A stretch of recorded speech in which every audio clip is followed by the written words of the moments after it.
Hi, guys. Hi. I like to think I'm funny. I'm not sure, but I've done some stand-up in the past, and nobody ran away or got mad or whatever. But it wasn't a paid gig, so I'm not sure. But I don't have anything prepared, so I'm just going to go off the cuff here. So my dad he's from Scotland. He was born in Glasgow, and he still has his thick Scottish brogue. And my mom's from the Philippines, and they've been here over 30 years in the United States, and they still claim to not be American, even though they're citizens. But they still both don't understand each other. So I think the key to marriage is maybe not understanding what each other's saying in other languages, because they're still married. They've been together 48 years. So, you know, there's something to be said there. But they did make a Mexican girl, so I'm not sure how that works. But I wanted to fit in school, so, you know, I ran with it as much as possible.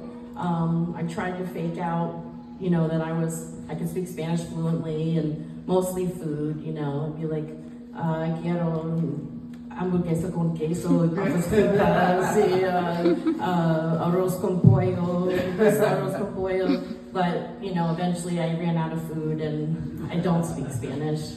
My best friend Maria does, but, you know, I try really hard. But so my dad was in the Navy, and that was 25 years of moving around. So not only do people ask where I'm from, and I can't answer that question, I'm like, nowhere, everywhere.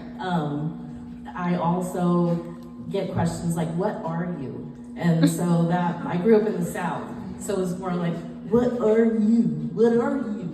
And I just look in my own pants and be like, well, it looks like I'm a girl. So I'm a girl.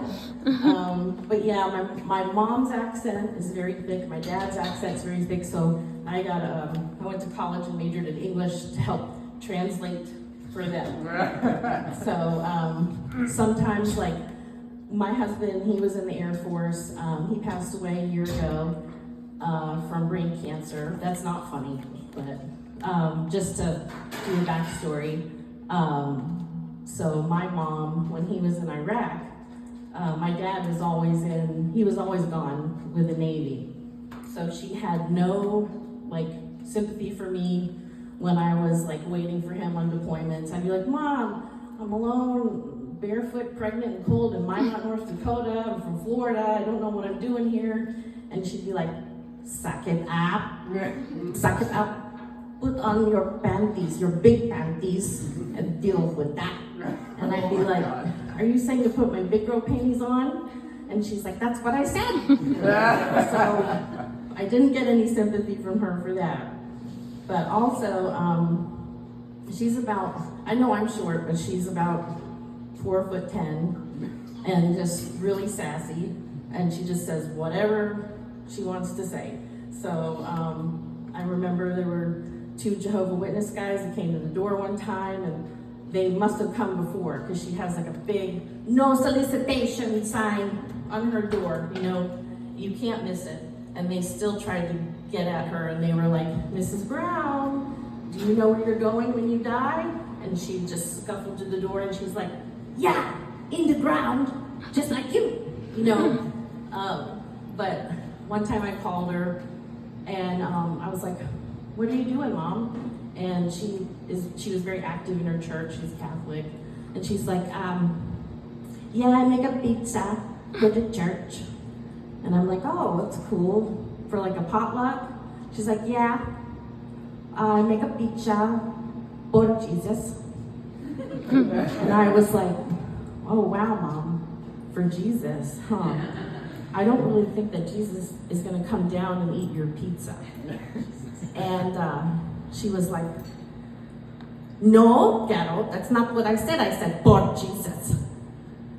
Parmesan, mozzarella, jam, okay? For Jesus.